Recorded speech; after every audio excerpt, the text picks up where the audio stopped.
Hello everyone. आज के इस लेक्चर में हम बात करेंगे डिस्ट्रीब्यूशन डिसीजंस के बारे में। Distribution decisions involve determining how a product or service is delivered to customers, ensuring it is available at right place at the right time and in the right condition. These decisions are critical to bridging the gap between production and consumption and play a vital role in satisfying customer needs and achieving organisational goals. अब जो हमारा distribution decisions है ये एक तरह से determine करता है कि हम किस हमारे जो प्रोडक्ट है या सर्विस है उसकी ये प्लानिंग करते हैं कि किस तरह से वो डिलीवर हो, किस समय डिलीवर हो, क्योंकि राइट टाइम, राइट प्लेस और राइट कंडीशन में ये बहुत ज़रूरी है।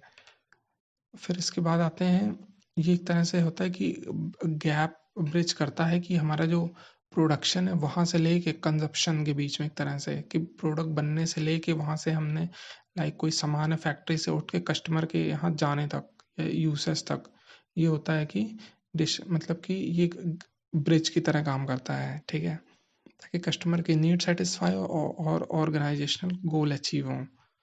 तो इसमें आते हैं कंपोनेंट्स क्या हैं ऑफ डिस्ट्रीब्यूशन डिसीजंस के। कंपोनेंट्स हैं डिस्ट्रीब्यूशन चैनल के, the pathway through which product reach the end customers. Channel B, जैसे उस पर डायरेक्ट चैनल है और इनडायरेक्ट चैनल। डायरेक्ट में क्या है, selling directly to customer, example company, website है, फैक्ट्री है, आउटलेट है। इनडायरेक्ट क्या, यूजिंग इंटरमीडियरीज लाइक होलसेलर्स हैं, रिटेलर्स हैं या फिर एजेंट हो गए। अब ये हमारा डिस्ट्रीब्यूशन चैनल है कि कस्टमर्स हमारे प्रोडक्ट मतलब कस्टमर तक पहुंचेंगे कैसे। तो ये दो तरीका है, एक तो सीधे जैसे डोर टू डोर है, लोग ले आके वहाँ बेच दिया, और या होलसेलर से फिर रिटेलर फिर एजेंट्स, इसके थ्रू ये वाला तरीका आजमाते हैं। फिर हमारे नेक्स्ट आते हैं, नेक्स्ट चैनल है कि इसमें चैनल लेवल्स, पहले जैसे zero level direct, one level, two level, three level. अब ज़ीरो लेवल में क्या है, मैन्युफैक्चरर से सीधे कस्टमर के पास जाता है, जैसे कि हमने ई कॉमर्स वाले में है कि मैन्युफैक्चरिंग से सीधे हब पे गया, वहाँ से सीधे कस्टमर के पास है। जैसे हमारे कुछ वैसे मैन्युफैक्चरर हैं, जैसे इसके लिए ये है कि जैसे कि खाने का हो गया कि सामान वहीं पर रॉ मटेरियल दुकान पर ही, जैसे मिठाई शॉप पे है, स्वीट शॉप पे, वहाँ पे मिठाई बनी और सीधे कस्टमर आया उसे बिक गया। ठीक है। फिर इसके बाद वन लेवल, वन लेवल में है रिटेलर कस्टमर। अब जैसे ये अमेजन है, ई कॉमर्स वेबसाइट या फ्लिपकार्ट, इसमें क्या है कि मैन्युफैक्चरर से बना, फिर ये इनके हब्स पर आया, फिर वहाँ से सीधे उठ के वो कस्टमर के पास डिलीवर हो गया। ये इसका बेस्ट एग्जांपल है। अब फिर टू लेवल, टू लेवल में क्या है, मैन्युफैक्चरर, इसका एक एग्जांपल है कि मैन्युफैक्चरर ने पहले जो है, जैसे कि हमारी सब्जियां हो गई, जो है किसान ने बनाया, ये मैन्युफैक्चरर है।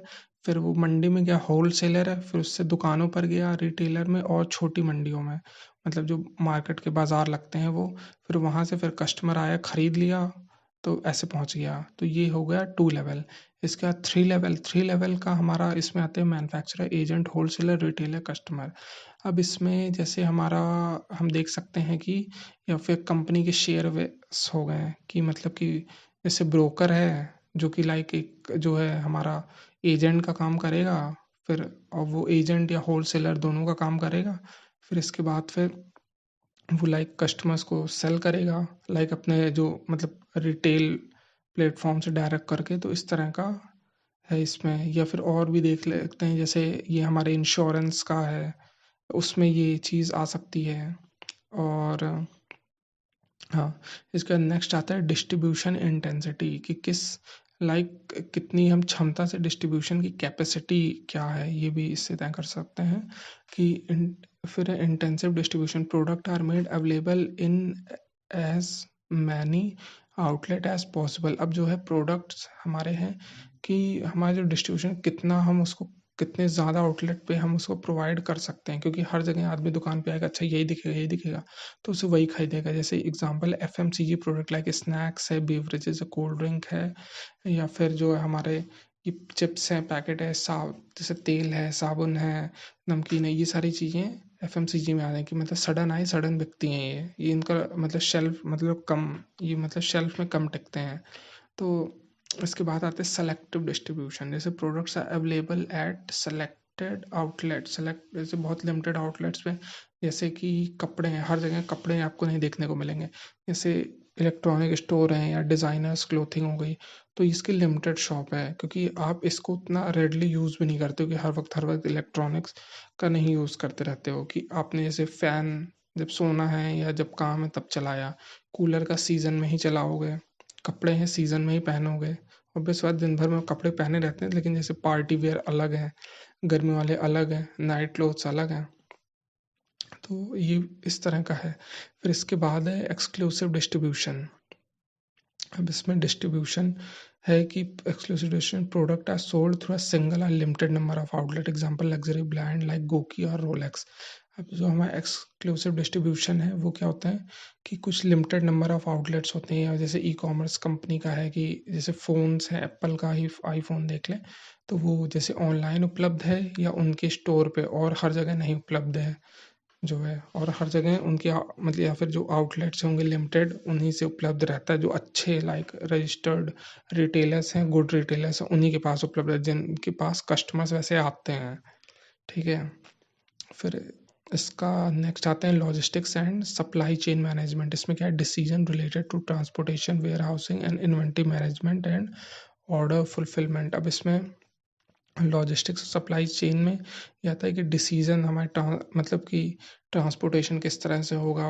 बड़ी 16 फ्लीट की गाड़ी आएगी, 32 फ्लीट की, फिर उससे मतलब फिर वेयर हाउसेज में मूव करेगा कि डिस्ट्रीब्यूशन हब, मदर हब, इन सब में फिर लास्ट माइल हब, फिर वहाँ से मतलब फिर छोटे हाथी वाले गाड़ी में पिक करके फिर ले जाते हैं उसे, लाइक देते हैं। और इन्वेंट्री मैनेजमेंट की मतलब कि ये सामान लाइक ऑर्डर है, आ गया, डिलीवर हो गया, इसकी और डिमांड है, अभी तक मतलब सामान नहीं आया या मिसिंग है, डैमेज है, तो ये सारी चीज़ इसमें आती है। Logistic and supply chain management है। फिर है मार्केट कवरेज, जोग्राफिकल एरियाज और customer segment to be targeted through distribution channel. अब डिस्ट्रीब्यूशन चैनल एक तरह से मार्केट कवरेज ये है कि जैसे जहाँ जहाँ पे लोग ऑर्डर कर रहे हैं सामान, अब जैसे सप्लाई चेन का है जो हब्स है हमारे, कि जैसे एक मदर हब एक ही होगा एक रीजन में, अब वहाँ से हम क्या कर रहे हैं, दिल्ली में भी डिलीवर करा रहे हैं सारे हब्स में, और मतलब कुछ लखनऊ के भी आ रहे हैं, कानपुर के भी आ रहे हैं, तो इस तरह से इसमें रहता है।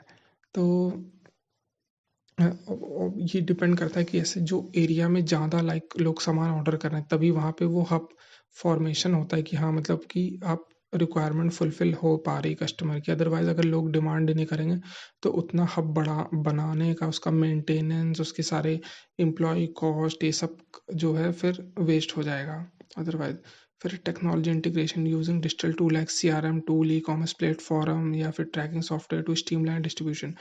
अब जो है हमारा जो डिजिटल टूल्स लाइक यूज़ करते हैं, ERP यूज़ करते हैं, एंटरप्राइज रिसोर्स प्लानिंग का, तो ये चीज़ें उसमें इंटीग्रेटेड रहती हैं कि किस तरह से हम यूज़ करते हैं। जैसे ई कॉमर्स प्लेटफॉर्म अमेजन, फ्लिपकार्ट हमने नाम, या फिर ट्रैकिंग और सॉफ्टवेयर की उसमें ट्रैक करते हैं कि कंसाइनमेंट कहाँ से पहुँचा, फिर वो उसमें प्रोडक्ट लाइक कितने थे, फिर कहाँ डिलीवर हुआ, ये सारी चीज़ें हम इसमें देखते हैं कि इसमें मतलब टेक्नोलॉजी से लिंक रहता है, तो लाइक इन्फॉर्मेशन हमें अपडेट होती रहती है कि अच्छा यहाँ से सामान निकल गया, यहाँ पहुँच गया, कस्टमर के एंड तक पहुँच गया, जो हमें ऐप में दिखता रहता है कि तमिलनाडु से आ रहा है, फिर जो है इधर महाराष्ट्र होते हुए देन फिर उत्तर प्रदेश में फिर दिल्ली जा रहा है, तो इस तरह से है।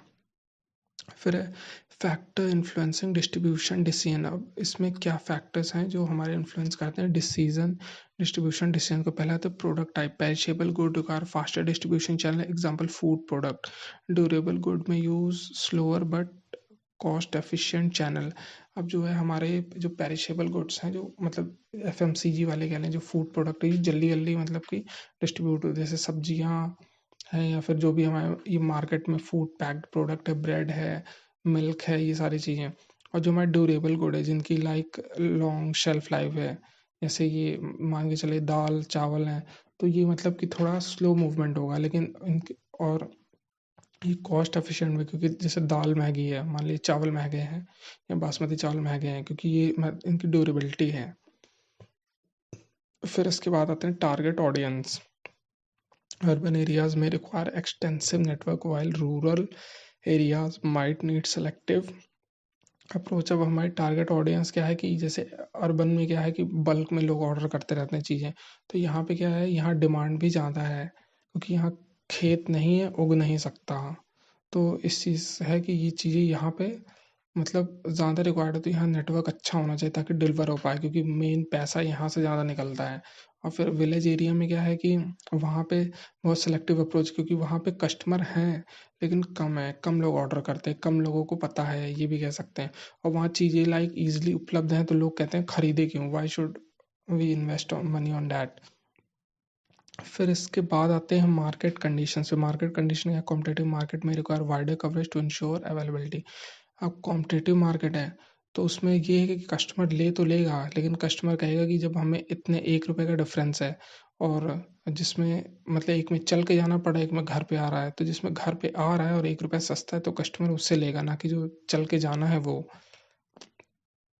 फिर है कॉस्ट कंसिडरेशन। कॉस्ट कंसिडरेशन क्या है? Balancing the cost of distribution with profitability. अब जो हमारी कॉस्ट है वो एक तरह से लाइक बैलेंस करता है कि कॉस्ट का लाइक डिस्ट्रीब्यूशन भी हो और हमारे हम प्रॉफिट भी बनाए। ऐसा ना हो कि मतलब बनाने में लागत लगी, फिर उसके डिस्ट्रीब्यूशन में मतलब ट्रांसपोर्टेशन में तो खर्च आता है अच्छा खासा, तो कंपनी को वो भी मतलब उससे निकालना पड़ता है या उस हिसाब से देना है कि उस एक बैलेंस मेंटेन रहे।